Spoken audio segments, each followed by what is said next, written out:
The skeleton collapses onto the dungeon floor with shattered bones, devastated by his failure to protect his master, Mistress Succubus. As a mere low-level soldier tasked with guarding her in this small dungeon, he had ultimately failed his only duty. Her body hits the ground just as he desperately raised his hands in a futile attempt to shield her. A heavy, dark blow struck from behind, crushing his remaining ribs and sending his skull rolling across the floor to rest beside her. Staring at her lifeless face, he could only beg for forgiveness. A peaceful life with Mistress Succubus inside this small dungeon had been his only dream, yet here he lay, defeated in her blood. Nearby, the human adventurers mocked them with smug, arrogant sneers. They had been hiding deep inside a dungeon, posing no threat to the outside world. The skull rolled side to side before lunging, jaws clamped hard into the nearest soldier's foot, tearing away a chunk of flesh. Dripping in blood, the skeleton felt his consciousness fade into the darkness, and then gets completely crushed but satisfied that his miserable existence was finally at an end. A blue system screen flickered before his eyes, warning that his assimilation rate had decreased from 97% to 94%. The sound of rain pulled him back to consciousness. Waking with a jolt inside a cold stone tomb, he realized his bones were no longer shattered. Though the surrounding stone felt strangely familiar, a system screen hovering nearby displayed a shocking status. He was now a level 1 skeleton, far from his previous level of 36. From the shadows, a young girl commanded him to rise from his grave. Her name was Rubia, the novice necromancer who had first brought him to life 20 years ago. The realization left him reeling. Standing up, he stared at his hands and wondered, had he truly traveled 20 years back in time? Skeletons do not dream, so he was not dead, and this was no illusion. Time travel was the only explanation. Rubia was destined to be hunted down and killed by bandits very soon. They had to leave this place immediately. He refused to let her suffer the same tragic fate as Mistress Succubus, realizing with a bitter pang of guilt that his lady had not been the first person he failed to protect. Before the confused girl could react, the nameless skeleton scooped her up and threw her over his shoulder. Rubia shrieked, demanding to be let down, but her anger turned to sheer bewilderment when the skeleton actually spoke, insisting he was there to protect her and that they had to flee. They managed to slip away and hide behind a large boulder just as a group of bandits approached. From the shadows, the skeleton watched them pass,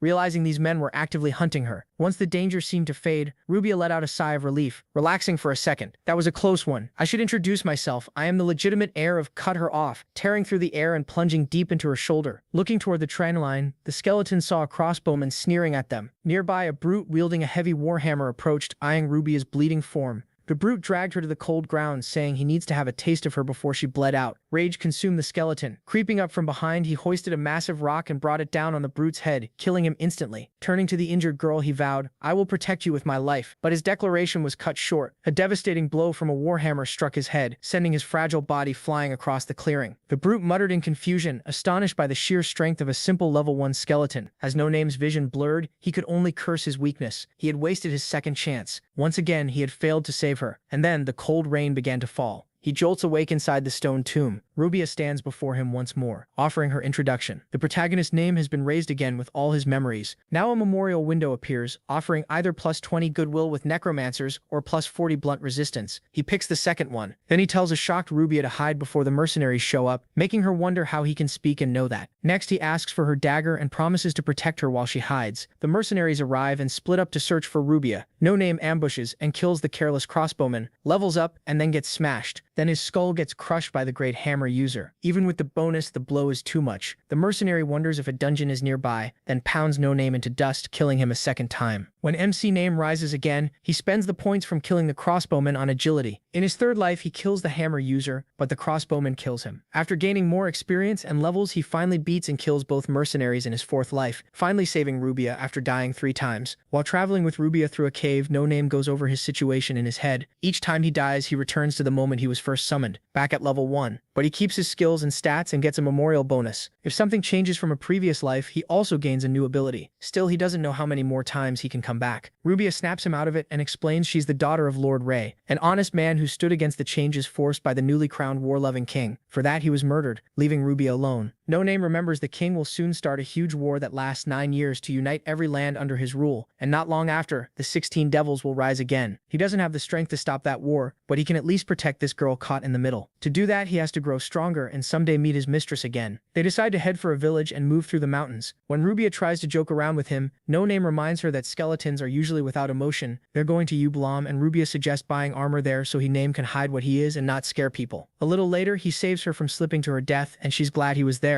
After crossing the mountains, they finally reach Ublam. There, Rubia chooses to enter alone while No Name waits outside, so the protagonist one gets frightened. She tells him she'll be fine and come back soon. No Name waits for 3 days, worrying about her. On the third day, a door opens and an old man comes out with a wheelbarrow to dump something. Memories of his time with Rubia flash through No Name's mind as he walks up to her battered corpse. Staring at Rubia's body, MC Name grieves that he failed her again when he hears 2 men coming. They are Rubia's jailers, saying she killed herself before they could sell her, and their superior beats one of them for it. One leaves, while the other looks for the corpse. He drops his sword when he finds it, and No Name grabs the blade and stabs him from behind before he can react. When he Name questions him, the man says the innkeeper brought the girl to them, and they were following orders from the leader of the guards. After that, No Name runs him through. After closing Rubia's eyes, he decides to find the innkeeper. That night, No Name goes to the inn, his body hidden by a cloak, and kicks the owner inside. Terrified, the man shouts that he knows nothing about the 2 dead organization members sent after the daughter of the Lord of Erst, mistaking No Name for someone else. The protagonist Name then tells him what happened to Rubia and demands answers, stabbing him through the thigh before he can run. The innkeeper admits he only handed her to the guards and didn't know what would happen, because the guard leader sends girls to the Necron Society as slaves. Before he can explain more about the society, the snake tattoo on his neck comes alive and strangles him. No Name realizes the Necron Society and the Ublum guards must be working together. That much is clear. Knowing he needs more strength and remembering Rubia's advice, he puts on a set of purple plate armor. Swearing not to lose anyone else, he leaves. No Name cuts down another skeleton as he enters the Spectre's charnel house dungeon. It's a small dungeon, and when he notices it has other skeletons, he removes his helmet and tries to connect with them, but fails. He thinks how sad it is to be unable to speak. Just as he's about to leave, an alert window warns him the dungeon boss is coming. He turns and sees a giant horned skeleton with a war mace. The boss smashes one dungeon skeleton and signals the rest to attack No Name, who puts his helmet back on and starts fighting. He quickly destroys the smaller skeletons, avoids the boss's blows, breaks one of its legs, then takes a hit. Knowing a skeleton's weak spots, he rushes forward and climbs onto the boss's skull, drives in his sword, and lands the finishing blow. The kill gives No Name 5 levels and triggers a quest window that offers level 1 swordsmanship for swinging his sword 10,000 times. Since he doesn't need food or sleep, he knows he can finish it easily, so he decides to use the now empty dungeon as a training ground. Outside the dungeon, a fat knight arrives with 2 women. One has red hair, the other is blonde. The knight brags to impress the women, while the redhead plays along as he shows off a bag full of costly healing potions. She's clearly using him, and the blonde studies the situation, deciding the knight has valuables and the redhead only wants to get close to steal them. The blonde is named Reina. She plans to use the monsters as cover to kill and rob the knight, but while she plays along, the redhead points out that since Reina is an adventurer, she should scout ahead, which annoys her. The knight tries to stop the bickering, while secretly wishing the dungeon had stronger monsters and a tougher boss so he could look cool and maybe win over both women. Then both women point out they should have seen skeletons by now. The knight brushes it off, though he wonders the same thing, until they find the dead boss and skeleton soldiers. He's stunned to see the boss dead, and just as an annoyed Reina is about to stab him from behind, No Name steps forward in full armor. The knight faces him and laughs when the redhead suggests it could be a monster, while Reina suspects it's a skeleton. No Name tells them to leave because this dungeon is his now. That's his warning. The knight agrees, sensing the opponent is stronger than he is, but as he tells the women they should go, Reina snaps at MC Name for taking the dungeon and for not removing his helmet. She demands his loot or says he'll have to face the knight. Love-struck, the knight orders No Name to show his face, while Reina smirks to herself, already planning to take the knight's things too. Then all 3 freeze in shock when they realize he's a skeleton. No Name tells them to leave. The redhead realizes he may not be an ordinary skeleton, but the knight ignores that and despite the warning, gets ready to fight. Trying to show off, he swings at him, Name with his blessed morning star, but after warning them to leave, No Name cuts his hands off before the blow can land. But Reina is captivated by it. While the knight writhes in pain, the redhead tries to run, but Reina cuts her down without hesitation with a thrown blade. No Name thinks the attack was meant for him and gets ready to face Reina, but she quickly begs for mercy. She says she's part of the TNT Guild, a thieves group that handles assassinations, robbery, and intel work. Then she offers to work for No Name. Reina explains the redhead was the one she meant to kill because letting her escape would only cause the protagonist Name trouble, so she claims she helped him by getting rid of that woman. Since he never meant to kill the redhead, No Name asks why she murdered her own partner, and Reina answers that she knows he can't be beaten with tricks, and that woman was her target anyway. No Name then orders Reina to leave and turns down her offer, but then he remembers she also trades in information. He asks what she knows about the Necron Society. Reina lights up at the question and says she does know about them, but she'll talk on one condition. That makes No Name draw his sword, but she points out he'd have a hard time learning anything without ties to the guild, and the guild would never sell that kind of info to a skeleton. If he kills her, he loses his only lead. When No Name puts his sword away, Reina gives her condition. He has to accept her as an ally. A quest window appears and lays out the deal. It shows the benefits and risks of making Reina the branch manager of the TNT Guild. No Name thinks about how he still doesn't understand these windows or what assimilation percentage even means, but he still needs answers. Reina keeps pressing him, even saying she could help with his training, until he grabs her by the throat. He points out how easily she killed another person, and says he won't trust someone who could stab him in the back too. too. Rina shouts that she's more like him than them, and once he lets go, she says humans only care about her body, never who she really is. To them, she isn't even a person, just like No Name isn't one either, only a monster they think should be killed. In her eyes, they're the same. She goes on to explain that the Necron Society is a huge underground syndicate, tied to drugs, hired murder, human trafficking, and other illegal businesses. It also has support from nobles and other powerful people in the Empire. Nobody knows where its headquarters are or who runs it, and anything more is only known by high-ranking guild members. Rina then offers a plan. She can bring her targets to No Name's dungeon so he can gain experience. In return, she'll climb higher in the guild and eventually get the information he wants. That way, both of them benefit. Still unsure, MC Name asks again if she'd really help him kill humans. She says yes, because she hates them. So he accepts the deal. Soon after, a window warns that 3 intruders have entered the dungeon. No Name quickly kills one, while Rina takes out another before the last one knocks her down. Just as that third intruder moves in for the final hit, No Name steps in and saves her. Afterward, he names dungeon affinity goes up to 19, and his swordsmanship reaches level 4. After months of this, his leveling speed starts to slow. While thinking about moving to another dungeon, Rina happily shows him all the loot they took from the people they lured in. Seeing that her love of killing humans still bothers him, she says the people she targets are criminals, and even when she reports them, bribes keep them from being punished. So in her mind, they deserve to die. No Name notices some books those criminals were carrying and picks up one called The Unsightly Mage. As he reads, he learns that mages are born with magic and enjoy special treatment, but take no responsibility for it. He starts wondering if the author hates mages, and when he reads the name Kevin Ashton out loud, a blue window appears saying his wisdom went up by 1. That shocks him. He searches through the other books and finds another by the same writer, and reading it raises his wisdom again. By then, Rina has moved so close that he feels uneasy. After watching him, she offers to bring him more books from the village, but No Name asks about nearby dungeons instead. Rina remembers 1 E-class, 1 D-class, and 2 C-class dungeons within about a week on foot. Since this one is only F-class, the protagonist figures an E-class dungeon should be his next step. Then he notices Rina has fallen asleep on his lap, and when he tries to go back to sword practice, he suddenly feels sleepy and passes out too. A blue window appears. After spending 182 nights in the dungeon, his dungeon affinity is 20. It's saying his human nature is taking over, and the dungeon is trying to devour him. When No Name opens his eyes, he sees his dead mistress, Succubus. She gently asks if he slept well and says sorry for waking him. Shocked, MC Name jumps up and realizes his armor is gone. He's in Succubus's arms as she says he must have had a bad dream and asks what story he wants to hear. Relieved, No Name tells himself they'll stay in the dungeon together forever, while the illusion pulls him deeper into the cave. Rina wakes up alone and wonders where No Name went. Meanwhile, he stays trapped in the illusion, resting in Succubus's lap while she reads, slowly starting to believe everything that happened before was just a dream, and that his mistress is really alive. Sensing something off, she closes the book and asks if the story is boring, then tells him to keep talking about his dream, especially about Reyna. Outside the dungeon, Reyna stretches and realizes No Name isn't there. Then she spots nearby troops and an officer gathering them. They're here to clear the dungeon because even though it was supposed to be a beginner area, for months adventurers and civilians have been disappearing after going inside. This is the Blue Lion Templar's subjugation force. Reyna instantly understands how bad this is. Back in the dungeon, Succubus comments on Reyna's lively nature, then asks if he's really going to let her die too, just like he left her. That jolts No Name right as an alert window says an intruder has entered. Remembering Succubus's death, he becomes determined to stop the knights from killing her again. Reyna reaches him and warns him about the danger, but No Name, still trapped in the spell, stands and draws his sword, thinking he's protecting Succubus. Reyna dodges his swings and tries to talk sense into him, already suspecting something is wrong, when a scout fires a bolt at her feet and calls to the others, naming No Name a monster and her the rumored witch. Reyna realizes he isn't thinking clearly and begs him to wake up, while bolts keep landing around her. Lost in the illusion, No Name warns Succubus about the coming attack and swears to protect her, but she doubts him, and then Rubia appears asking why he left her to die. The protagonist's name recoils in shock as Rubia reminds him he broke his promise. Succubus says he failed to save them because he was weak, and both of them condemn him for failing until he sinks deeper into despair. Outside, a soldier reports to the Blue Lion Templar that the scouts found the targets. As No Name falls deeper into the illusion, he wishes he were stronger. In the dungeon, Reyna ducks the incoming bolts and seeing his condition decides to move. Using a smoke bomb for cover, she loops a rope around No Name and drags him away, hoping to escape by leading the soldiers farther into the dungeon. She's stopped when a blade slices her shoulder and soldiers block the way. Their leader arrests her for the suspected murders of many adventurers and says she'll stand trial. He also accuses her of necromancy, then sees the dazed, silent No Name rise and orders his men to kill the monster first. At the same time, MC's Name's senses keep fading as he sinks deeper, thinking this must be the afterlife, and feeling glad he saw Succubus and Rubia one last time. But then he remembers that if he were dead, he should have revived. So this has to be an illusion. He forces himself to wake up, determined to get stronger and protect Succubus 20 years in the future. future. He's a skeleton warrior meant to guard his mistress and protect everyone else too. No Name wakes up to Rena's bloodied face. She had stood in front of him and taken 3 arrows in her back. Startled, He Name lifts her up and she jokes that if they live she'll wait for his thanks. The commander snaps at his soldiers, reminding them Rena was supposed to be taken alive. Then, seeing No Name carrying her, he tells her to surrender, just as she calmly lights a fuse. The commander looks on in horror as it burns toward a pile of supplies that Rena calls her farewell gift. When it goes off, poison smoke fills the area. Rena tells No Name to carry her on his back so they can escape. Any soldiers who try to stop him are cut down, and he asks Rena why she stayed when there were so many enemies. She simply says she's his ally, and No Name bitterly regrets getting trapped in that illusion. Once they get out of the dungeon, the protagonist's Name is relieved not to see more soldiers. He starts to break the arrow shafts in Rena's back before finding better treatment somewhere else. But then he hears the Blue Lion Templar say the rumors of Rena being a powerful necromancer were exaggerated, and in the next instant he cuts No Name down. MC Name drops to the ground, his arms severed by the Blue Lion Templar's strike. The Templar stares at him with contempt and asks a stunned lord why he wasted his time on someone as weak as Rena. The lord says he thought she was a dangerous necromancer, then freezes under the Templar's killing glare. He tries to take his own life to pay for his mistake, but the Templar tells him to stop. Since he has somewhere else to be, he turns to leave, telling the lord to deal with Rena as he sees fit after her trial. Then he suddenly stops and turns toward No Name, who has risen again. He wonders who this Templar is, realizing he never sensed him or even saw the sword swing. He's far beyond anyone the protagonist's Name has fought before. No Name wonders if he can win, but when he sees the injured Rena, he decides it doesn't matter. He'll fight MC Matter who stands in front of him. The Templar slips past his attack, and while the lord mocks him and orders the newly arrived soldiers to join in, the ground starts to shake. Then an alert window appears before a confused No Name. A message appears. The stronger Blue Lion Templar has used an advanced skill. It locks down movement for everyone nearby, including the protagonist's Name. While the others are frozen, the Templar walks up to Rena and wonders how MC can still move. Rena is already unconscious, and to him she hardly looks like some top necromancer. Still, if the rumors are true, killing her now would help. He raises his sword and No Name forces his body to respond and swings at him. The Templar easily avoids the blow and snaps No Name's sword. Admitting the reports had some truth, he delivers a finishing strike to the kneeling him. That makes the protagonist's Name's 5th death. As the dark closes in, he thinks of Rena and how he failed to save her. The only comfort is returning to his grave in the forest, and maybe seeing Rubia again. But then he wakes up in the dungeon completely confused and realizes he knows this place. Rena is asleep on his lap. A status window says the inheritance is complete. He now has the skill of a level 70 No Name. All stats are moving to the waypoint, and his dungeon affinity has fallen to 92.49. Looking around, he realizes that even though he's alive again, he didn't return to Rubia. He starts wondering if he'll ever see her again. Another window records that he has died 5 times and earned a bonus, upgrading him to Necromancer's Lover. It gives him plus 20 likability with necromancers close to him, and another 10 with one he works with. While thinking about whether Rena had been recognized as a necromancer, he remembers her taking arrows for him, and decides he has to repay that. First though, they need to get out of the dungeon. No Name wakes Rena and tells her they have to leave right away. He knows he must get out before his affinity rises enough to trigger hallucinations and bring the subjugation forces, so he chooses another dungeon, planning to go to the arid underground cemetery. Rena disagrees and says they should go to the ruins of Spider's Vault instead, because the cemetery is empty, like every monster there vanished at once. Thinking of the subjugation forces, he asks Rena about the Blue Lion Templars. She explains they're the Empire's 1st or 2nd ranked knight order. Their leader is Marquis Fatien von Leandro. Von Leandro, the owner of the sword Seraphim and one of the Empire's 4 best swordsmen, with no equal there. MC Name instantly knows who she means, the man who killed him. He wonders why someone like that came to such a remote place without his knights. Rena says they need to stop by a nearby town first to get supplies before moving on. She also wants a bath. No Name realizes he never thought about what she needed and agrees. At dawn, they reach the largest town nearby, Ublum. Remembering what happened to Rubia, No Name decides to stay with Rena inside town. She covers him with a cloak before they go to the gate. They get in by bribing a guard and pretending to be married, which catches No Name off guard. Once inside, Rena notices a heavy smell of opium, even though Den is nearby. Both of them can tell something is off, and the townspeople watch them carefully. As Rena cheerfully pulls him along to find a place to stay, someone hidden in an alley keeps watching them. At the inn, No Name and Rena are greeted by a pretty barmaid. While Rena asks for food and a room, the protagonist's Name notices she doesn't have the neck tattoo the former owner had. The new innkeeper takes his stare the wrong way, which irritates Rena and leaves No Name confused. The next day, after Rena has rested, the two go to the general store. MC Name notices nobody has tried to sneak up on them, even though he feels they're being watched. The shopkeeper refuses to sell Rena firebombs, antidotes, or ingredients for Molotovs. He claims he's out and doesn't want to do business with them, which annoys her. Still sensing a tail, No Name drags the angry Rena out. They turn the tables on the person following them and recognize him as the town blacksmith. He tells them to come with him, warning that staying in town is dangerous. At the smithy, he explains he guessed they were heading to the ruins of Spider's vault from the supplies Reyna wanted. He says she won't get them in town because the Lord of Ublum and his guards are raising spiders for some unknown reason, and the town is falling apart. After the old lord died under strange circumstances, the new one replaced the guards with thugs. Then opium spread through town, and people sold off their things cheap to buy more. Anyone who questioned him or disobeyed, including the blacksmith's wife, was fed to the spiders. Then he asks No Name to take revenge for him, after recognizing the armor he wears as one of his creations, bought by Rubia for someone precious to her. The old smith tells infurious No Name that travelers on their own become easy prey. He admits he did nothing because he was a coward and because age kept him from saving Rubia himself. He tells No Name that the guard captain should be taking prisoners to the cavern right now, then hands them a vial of Grasmere's flame, a fire from the sea that never goes out, so they can burn the guards and spiders. They follow chained prisoners toward the ruins of Spider's vault, with Reyna and No Name trailing behind. Near the entrance, Reyna asks who should carry the flamethrower. A flashback explains that the blacksmith comes from Grasmere, a town famous for smiths, and Grasmere's flame is extremely rare. He could only make one vial, and it has to be used with that weapon. Once lit, the fire never dies. Magic is the only thing keeping it inside the bottle, and it's as hot as a blast furnace. The smith also gave them the weapon and heat-resistant powder, saying he'd rather they use it on the guards than waste it on his craft. With Reyna carrying the flamethrower, they enter the caverns. No Name notices how silent and maze-like the place is. Reyna cuts into his thoughts and asks about Rubia, what she really meant to him. He shuts that down at once, saying she meant nothing, that the armor was only for their shared benefit, but he still failed to protect her like he promised. While No Name tries to choose a path, a nervous Reyna hands him a pendant, saying it's precious and she's lending it to him. Before he can refuse, No Name feels something sticky drip onto his helmet and turns just as a giant spider attacks. Reyna cries out, but webbing snatches her up while the spider lunges at the protagonist. He draws his blade, chops off a leg, then gets jumped from behind by another spider that slams him down as he struggles to keep it back. While Reyna screams for help, No Name gets his sword back and kills it, only to rise and face a whole swarm. Hanging upside down, Reyna realizes just how bad this is as the spiders close in on her. At the same time, No Name keeps cutting through the ones on the ground, blocking and dodging their attacks, until several of them fire webs at him and pin him in place. One spider moves in to finish him, then suddenly goes up in flames. Shocked, No Name looks over and sees Reyna with the flamethrower, grinning like a madwoman as she apologizes for being late and burns the spiders. She roasts another one trying to jump her and praises the weapon when she sees the spiders pulling back deeper into the dungeon. After cutting No Name free, the two chase after the spiders, burning anything that gets in their way. When a blue window appears, MC notices combat gives him experience faster, but before he can think more, Reyna teases him and then collapses. Checking her, he realizes she's been bitten and needs an antidote. At the center of the dungeon, soldiers try to force the Spider Queen back with torches. No Name figures they must have antidotes and wonders why they try to raise monsters at all. The guard captain, marked with a snake tattoo on his neck, warns the queen to behave or he'll burn her eggs. Seeing that captain, No Name remembers Rubia and clenches his fist in rage. A rookie soldier asks why they even bring prisoners there, only to get told to shut up. Then Name appears and holds a blade to him, offering the startled captain a choice: give up the antidote and die painlessly while his men are spared. The captain only laughs and mocks No Name like he's some addict for trying this, so the protagonist Name says he came to avenge Rubia. The captain just smirks and says he doesn't even remember her among all his victims. That makes No Name drop the hostage and rush him, only to get hit with a bottle of spider egg yolk. That makes the Spider Queen drive a limb through No Name's chest, seeing him as the thief who took her egg. The captain explains people believe the queen is a chimera left behind by mages, and that her motherly instinct makes her protect the eggs. Snickering, he turns to leave, and then the queen suddenly bursts into flames. When he looks back, No Name is there without his helmet, holding the flamethrower and dumping heat-resistant powder over his head, before blasting the soldiers with fire and promising the captain a painful death. No Name burns every spider that comes near, and soon the soldiers, the eggs, and anything else that can catch fire is burning too. As MC Name closes in, the captain, now on fire, begs uselessly for his life before being burned to ash. Still raging, No Name keeps setting everything ablaze, not noticing Reyna or that he has started to melt, until he drops and dies. His assimilation rate falls to 90.14 as darkness takes him. No Name revives in the dungeon beside Reyna, and the blue window confirms the inheritance is complete, while breaking down how he died. When Reyna wakes, he tells her they're going to Ublum, already knowing what comes next. He repeats the same steps in town. Reyna fights with the shopkeeper, then they corner and follow the shocked blacksmith to his forge, where he gives them the vial of Grasmere's flame, the flamethrower, and the heat-resistant powder. This time, No Name throws the powder bag in the blacksmith's face and threatens to test it by burning him with the flamethrower, terrifying the old man. Then he explains the powder only keeps him from feeling the heat. His armor would still melt before he realized it. He asks the blacksmith why he wants them dead too. The blacksmith admits he knows No Name isn't human from the way he moves inside the armor, so he'd rather see him die after wiping out the guards. That sets off Reyna, but Name doesn't think killing the blacksmith is worth it, and turns to go, saying the guards were dying either way. Then he pauses when he spots a new two-handed sword. The blacksmith objects, but No Name takes it anyway, calling it payment for trying to kill them. then walks out. With the sword and flamethrower, the protagonist Name and Rina reach Spider's vault. She warns him to be careful with the weapon, then happily heads inside. But No Name remembers how she died because of him, and he refuses to risk her again. He knocks her out and goes into the dungeon alone, promising he'll come back soon. No Name burns his way through the dungeon, using Grasmir's flame carefully, until the confused captain and his guards stop him. At one soldier's idea, the captain tries to trick No Name, pretending they'll guide him to safety while getting ready to toss another vial of egg yolk at him. This time it doesn't work. MC Name smashes the vial with his sword. Stunned, the captain asks who he is. No Name answers that he promised him a slow, painful death. The captain immediately tells his men to attack, but he Name burns them all while the captain runs, knowing he can't keep using the flame too long or he'll melt again. Then the captain hits him from behind and breaks the flamethrower. He says the Spider Queen is furious with No Name for destroying her eggs, then grabs the last one. Using it like a hostage, he orders the queen to attack. No Name blocks, but the blow throws him across the cavern. He keeps defending himself, trying to think until he trips on a rock and hits the ground. Then he spots the broken flamethrower and rushes for it as the queen attacks again and crushes his helmet. The captain cheers, then sees one of the queen's legs catch fire. He turns and finds No Name holding a burning sword, repeating his promise of a painful death. The Spider Queen roars while the protagonist Name cuts through her legs and finishes her off with one final swing of the flaming blade. As No Name stands over the corpse, the captain, shocked, tries to strike from behind again. No Name cuts off his sword hand, the hot blade sealing the wound, and promises once more a slow, agonizing death. Panicking, the captain orders his men and the spiders to stop him, then realizes they're already dead. As he runs, his shirt touches a puddle of Grasmir's flame and catches fire. Too busy trying to put it out while fleeing No Name, the captain stumbles backward and falls off a ledge to his death. MC Name calls it a stupid way to die, and thinking it's over, decides the sword is too dangerous to keep, so he throws it over the ledge too. But when he turns around, he finds the badly wounded yet still living Spider Queen. Now unarmed and backed against the cliff, No Name freezes as the queen gently lifts her last egg and holds it close. A moment later, she dies and drops a red jewel. A blue window appears saying No Name defeated the web slinger. For clearing the dungeon, he gains a big boost in soldier points, starts the borderline adventure quest, and gets a speed skill plus a ruby. Name comes out of the cave carrying a bag of loot and meets a furious Rina. She snaps at him for knocking her out and going alone, but her mood changes fast when he shows her the bag full of gold. She vows to get stronger so she won't be a burden and tells him not to leave her behind again. After that, she takes him to her guild's branch office. A while later, they reach an orphanage, where Rina is welcomed by the children, including her sister. She introduces No Name as the knight who helped her, and the orphanage head greets them before leading them inside. Rina and the well-dressed young man catch up, then she introduces No Name. The headmaster gives his name as Lime. Noticing how quiet the protagonist's name is, he suggests taking off the armor. MC refuses, then is stunned when Lime calmly says he's fine with whatever is under it. Their talk ends when a child screams outside, and Lime says unwanted guests have arrived so they'll continue later. In the courtyard, two armed men and a woman are dragging off a child, saying she ran away. Lime steps in and asks them to let her go so they can talk. The men say they run an orphanage in a nearby village, and that she fled after being sent to a court supporter who wanted to adopt her. Lime points out she only ran because she was being mistreated. Before the men answer, the woman stops them. She warns Lime to pretend he never saw this or die here, but he refuses. Then she offers a deal, work with them and hand over whichever children they want. Lime cuts her off, saying he won't let pigs like them use kids as puppets, so she orders the attack. No Name gets worried, but Rina tells him not to be. The men are the ones who need help. The woman smiles as the men strike Lime down, only to learn he's made of slime and has swallowed both henchmen. Saying humans grow ugly and foolish as they age, Lime consumes the terrified woman too. While No Name watches in shock and Rina looks smug, Lime apologizes and properly introduces himself as Slime, the manager of the TNT Guild's Eastern Branch office. Standing among the intruders' clothes and weapons, Slime tells No Name he's a changeling, another non-human trying to live in the human world.